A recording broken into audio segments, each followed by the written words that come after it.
Wake up, buy here, pay here people. It's a beautiful day. Go grab yourself another cup of joe and say hello to Jim and Michelle Rhoads on the Buy Here, Pay Here Morning Show. Take it away, you two.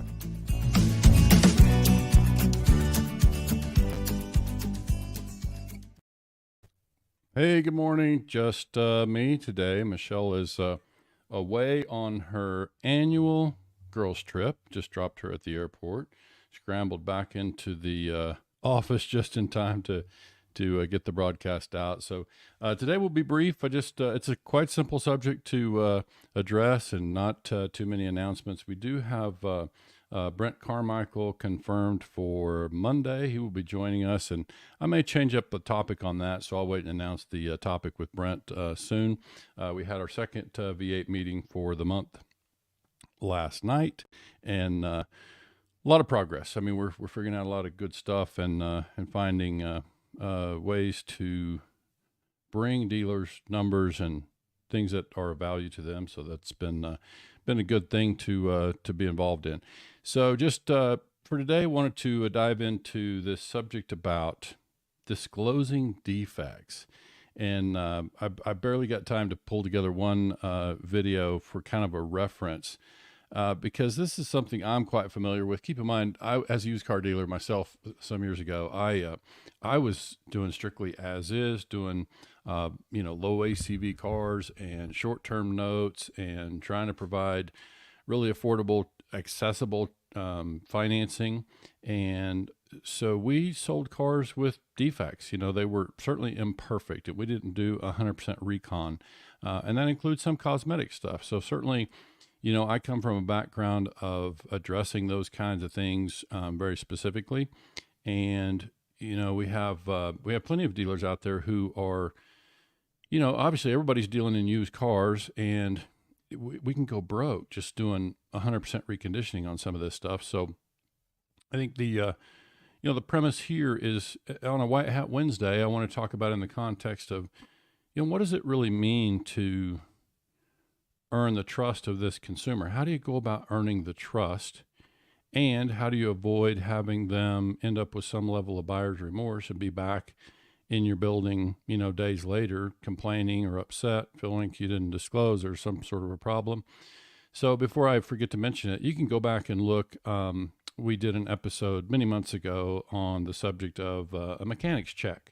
And I'll try to find that and share it because I don't recall exactly the title. I'm not sure you could search it by mechanic's check, but the idea there was to be able to have the customer take the car to an independent mechanic of their choice before buying the vehicle.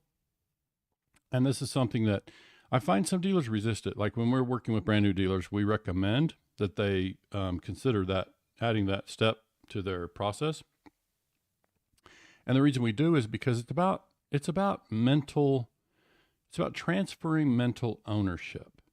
So that's part of why we, would recommend something like an independent mechanic check. So just quickly, for those who haven't seen the episode, we really just recommend that right before closing, that one of the final steps that you do, so often this happens during the verification process. If you do it the process the way we recommend, then you would be doing that during the final verification, final underwriting stage.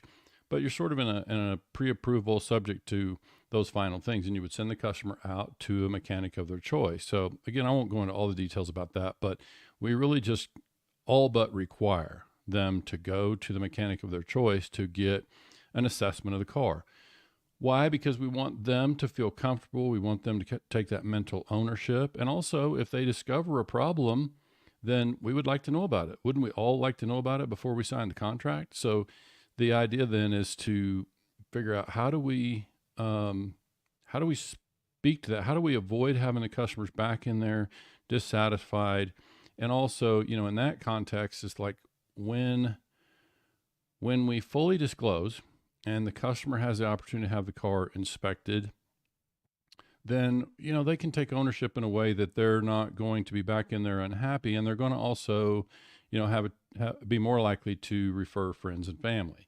Whereas, if they feel like they've been deceived, because they kind of come in, right, to a used car operation half expecting to be cheated, deceived. I mean, that's especially if they're doing business with you for the first time, they don't know you, you don't have much of a relationship with them.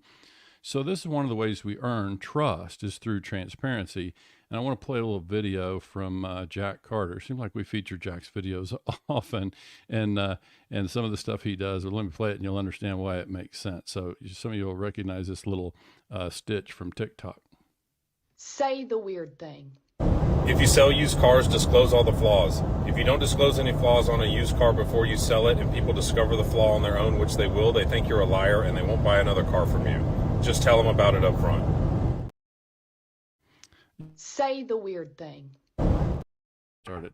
So the, I love how Jack is so succinct and so direct in that. And there's not a thing that he said that's not accurate, right? If you disclose up front, and of course, Jack would, I would as a dealer if I'm there. The question is, how do you get your salespeople to, if they're the ones that are out there on the front line working with customers, how much do we want them to disclose?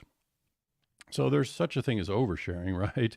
But I think what we're really talking about here is if there's actual defects, something, especially something that the customer might not discover on their own, then we want to make sure and share that. And, keep in mind, I come from a background of, we used to disclose or dispose of repo cars, and we would, sometimes they'd be trade-ins, repos, whatever, but when they had, significant mechanical problems, we would simply have a silent auction. We would write on the glass with, wax pencils, right on the glass, everything, disclose everything we know about the car, so that people in that case, wholesalers knew exactly what they were buying. But the same thing here. I mean, when we're earning a customer, we know the value of that customer. Many of them can be with us for decades, and some of them can refer friends and family. And so when we think about when we earn that customer's business, do we want to earn it just today, or do we want to earn it tomorrow and earn all those referrals and so on? I think this is part of what Jack is talking about is, you have a chance to earn that continued business when you are forthright with the customer and we tell them, exactly what the car is and what it's not, and let them make a decision. I didn't get a chance to get it teed up. There's another video that Michelle discovered, shared with me from somebody we follow, Josh Ulrich and his dad, Billy, out in Atlanta. They also, are in the used car business, have been for a long time. And Josh has really started to step out there with their social media account. And he shared something about, we sell used cars, and so he proceeded to just do a little short video to just kind of have to explain to all the customers, don't come to us looking for a new and perfect car. And, it seems kind of silly to have to, go out there and be that specific about these things. But in reality, that's part of what happens. Customers, buying a used car, it's going to be imperfect. And so I think it's really just a question of, what do we let them know about it? And so again, this today was just about, in a white hat context, this is how we earn trust, is by being transparent. And I can just tell you from my own experience, and we still do it. Heck, when I'm meeting with somebody who's considering us for coaching or consulting, whatever, I try to make sure they're crystal clear on what it is that they're buying, what it is that we can do for them, what it is we won't, or, couldn't be expected to do for them. And it's about, for me, part of the white hat element, and part of the reason we talk about the white hat cowboy thing, is that it's kind of a, an old West thing. It's the high plains thing with ranch country, and that whole thing about good fences makes good neighbors. And so we like a really clear understanding. And so that means not being deceptive, right? So this is just about making sure that we're clear and that we express everything so that the customer is fully apprised of what they're buying. I want to bring an attorney in again to go into some depth about disclosure in the closing, like in the documents, and that's not just about the condition of the car. That will also extend to other kind of disclosures and make sure the customer fully understands what they're buying. So this is all kind of part of the same context. It's like, can we earn the customer's business today, and will we then earn those referrals tomorrow and this customer's repeat business just by being forthright with them and that they understand, because, you know, it kind of goes back to the thing about how can we expect the customer to be honest with us if we haven't been honest with them? It just, come on, honesty is a two-way street, right? And so if we're going to expect honesty from them, we got to be honest up front. And this is part of where we can start that and be able to demonstrate that, you know, this is part of the thing. So Michelle says hello from the airport, apparently. So those of you who, you know, tune in regularly, partly to hear Michelle's infectious laugh, you won't have that for the next few episodes. I asked her not to bother to try to tune in while she's away on her vacation, focus on her time with the girlfriends. And so this will also give me an opportunity over the next few episodes. You won't hear Michelle's infectious laugh, but you will be able to hear me tell the stories about Michelle while she's not here to defend herself. You're going to want to be here for those. So I look forward to having a chance to share some of those stories. We were having some laughs on the way to the airport just this morning. So we do kid around a lot. And I'm going to miss having her here on the broadcast, but I'm also glad she's getting a little time away and get a chance to spend some time with the girls that she calls her sisters. So anyway, all good stuff. But yeah, I think we covered what I wanted to share with everybody this morning. I think it's just this idea that, you know, part of earning trust, which is a big thing for us in White Hat Teachings, is like how to earn the trust of this customer, and in a way that they become that raving fan, and that they, you know, refer all the people to us. And so this is one of the steps that we can go through. And, you know, obviously cosmetic defects are easy enough for the customer to spot. It's going to be more of any other kind of things that we need to make the customer aware of with a particular car. And, you know, you've got all kinds of things that come up. It's just, if it's not immediately evident, it's not immediately visible, then we would want to share that with the customer. And, you know, I think I'll just kind of add to this idea. And one of the things we may bring Brett Carmichael in to talk about is posting of expenses, and also just decisioning about expenses. But I think one of the things that happens is that in this context of disclosure, it's like, I still know that it's possible to have a customer purchase a car that's less than perfect when we present it properly.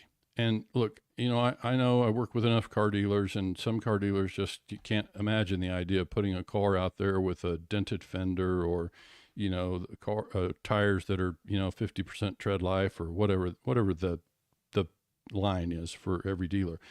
But I just can say that it's still possible and I think, you know, there are dealers out there still doing it that, you know, place a car out there that's less than perfect. They explain to the customer that, you know, we've done all the reconditioning we're going to do.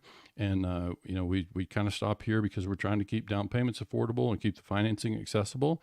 You know, if you like that car and you want to buy something that's got, you know, all the fenders without any dents, and let's go look at a different one. But this one, you know, it may be a little more down payment. We step over here to these cars that have, you know, all perfectly straight fenders, then be aware that, you know, they may be a little more down payment because we spend a little more time and dollars in reconditioning. So this is just part of the line that we walk, obviously, when we're dealing in used cars. But I think, you know, again, for today, it was more about just making sure that whatever it is that we're aware of, if we wait and allow the customer to discover that defect after signing a contract, then we naturally put ourselves in a difficult place.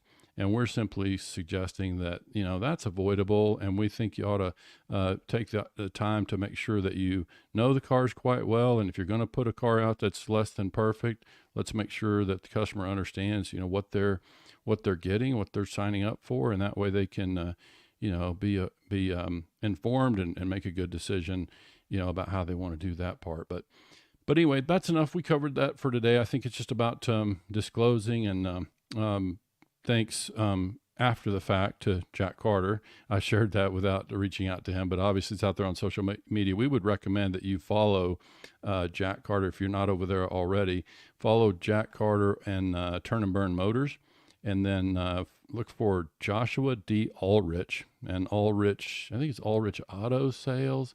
but it's ALLRICH. Find those folks and follow what Josh is doing over on social media as well. That's another kind of way to, one, see the way that they are really building up their traffic and the way that Josh does their social media, but also the way that they disclose and the way that they're very direct with the customers and make sure that their consumers know what they're buying and what they're not buying. And so, again, just better examples for you to turn to elsewhere to see how others are doing it. But that's it for today. We'll wrap up early, and I got plenty of stuff to catch up on. So we will see you back here on Friday, and we appreciate you making time to join us each week. We'll see you next time.